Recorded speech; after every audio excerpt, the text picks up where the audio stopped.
Good day, Miss Abigail Tamayo. I am Dulce Marie Gonzaga Agmata from Bachelor of Elementary Education 1. In this video, I'm going to present my answers for those questions that was given by you about the story that we read entitled Cora Unashamed by Langston Hughes.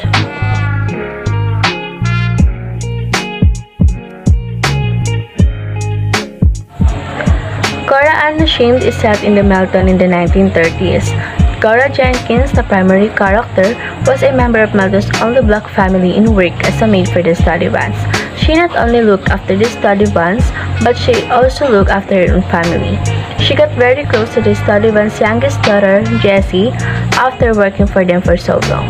She became too protective of Jessie after the death of her own daughter, who was the same age as her. The title of this story perfectly represents Cora, who stood up for what she believed in and wasn't scared to speak her thoughts regardless of the consequences. What is or are the conflicts in this story? Explain further. For me, the conflict in this story was the discrimination in terms of the status in life. Cora was from the black family or poor family from the African, that's why they need to work hard for them to be able to provide all their everyday needs. She was the eldest in siblings. Aside from their parents, at Cora's very young age, she already shoulders the responsibilities for her parents and siblings. Cora had no playtime as a child. She was often carrying a little sibling or sister in her arms. She dropped out of school in the 7th grade to work for the study vans. The study vans believed they owned her, and they were correct. She was the study vans maid for everything. Washing, ironing, cooking, scrubbing, caring for children, nursing the elderly, building fires, and bringing water. Man versus society. These tensions are relevant to the plot of the story because Cora breaks the traditional standards and expectation of a time when bearing a child out of wedlock was disapproved upon. She invalidates these beliefs, proving that it is possible to be proud of having a baby while unmarried and to find joy in this experience. Man versus man. This story also depicts a man versus man battle as Cora and Mrs. Arch study vans have diametrically opposed ideas on whether it is appropriate to have a kid while unmarried and how this event should be seen. Cora believes that one should be proud of this happening while Mrs. Arch study vans believe the reverse. The ethnic prejudice of their time also produced conflict between these two characters in determining each social rank. What are the following issues that are present in the story?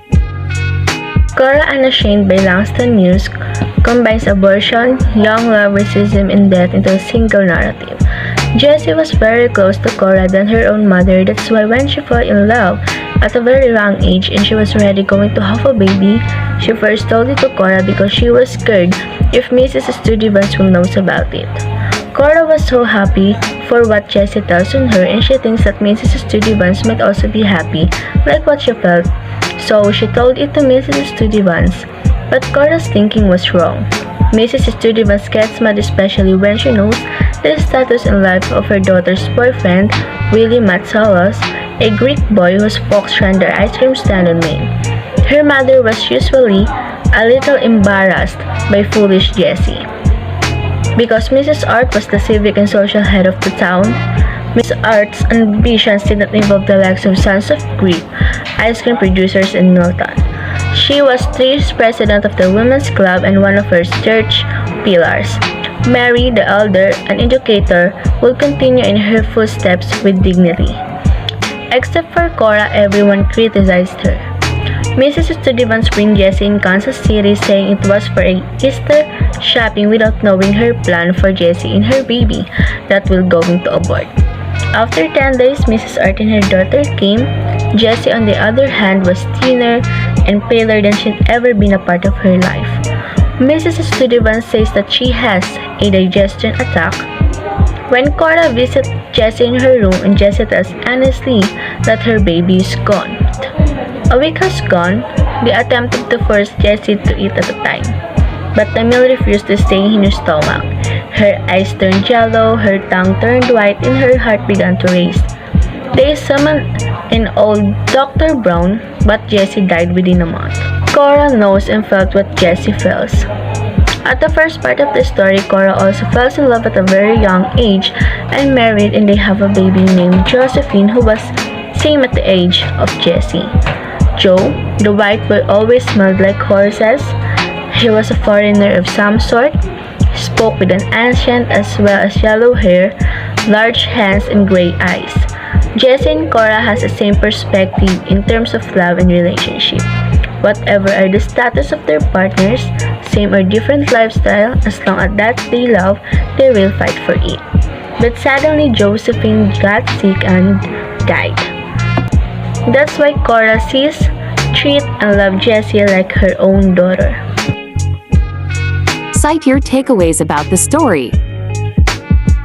My first takeaways about the story is no matter what status in life, skin color, no good educational status because of lack of financial support, etc., there is no rights for every one of us to build a wall and think that we are above and different from them. We have no rights to make judgments, instead, understand their situation in life. Human is a human, rich or poor, always keep and put respect. Second is don't be scared to speak out what we really feel, as long as we know in ourselves that this is right and validated. Just like Cora did. And this title of the story, Cora Unashamed, perfectly represents Cora. She stood up what she believed and it wasn't scared to speak her thoughts regardless of the consequences. And the third one, learn to accept whoever our daughters or sons going to be loved.